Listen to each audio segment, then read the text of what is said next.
Hello everyone, good morning.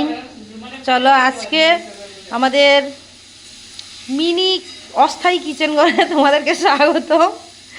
তো আজকে আমাদের হবে খিচুড়ি, চাল ডাল মিশিয়ে নিয়েছে আমার এক বান্ধবীর মুখটা একটু ও মুখ দেখাবে না, ঠিক আছে? ও এখন সবজি কাটছে, এই দেখো গাজর কেটে নিয়েছে, ফুলকপি কাটবে, সব কিছু রেডি করছে ও। আর রান্নাটা আমি বসাবো। এটা হচ্ছে আমাদের দুজনের ভাগ হয়েছে। এছাড়াও আরও অনেকগুলো কিচেন আছে, ছোট্ট ছোট্ট মিনি কিচেন। আর আমার এক দিদিভাই দেখো ঘুমিয়ে পড়েছে। এই হচ্ছে আমাদের লাইফস্টাইল। নাইট গিয়েছিল, এসে ঘুমিয়ে পড়েছে। আর এটা আমার রিঙ্কুদি, ও ডিমের কারি বানাচ্ছে। বলো বলো বলো, আর কি কি রান্না করছো?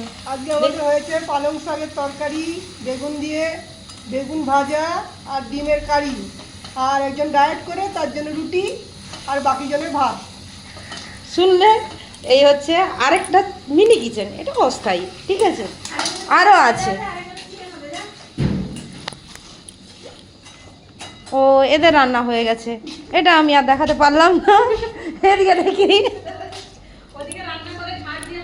ও বাবা, এখানে তো রান্না সব কমপ্লিট মনে হয়। আমি একাই লেট আছি, তো ঠিক আছে। আমি এখন রান্না করতে চাই, নাহলে সবাই খেয়ে ঘুমিয়ে পড়বে, আমি আর ঘুমাতে পারবো না। আজকে আমার নাইট ডিউটি আছে।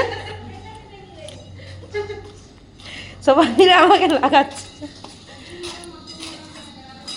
আজকে আমি যদি না রান্না করতে পারি, রিঙ্কুদির রান্নাঘরে চলে আসবো, খেয়ে দিয়ে চলে যাবো। যদিও আমি ডিম খাই না, ওই বাকিটা খাবো, ডিমের ঝোলটা খাবো আর কি। ঠিক আছে, চলো রাখি, টাটা। সবাই ভালো থেকো, সুস্থ থেকো।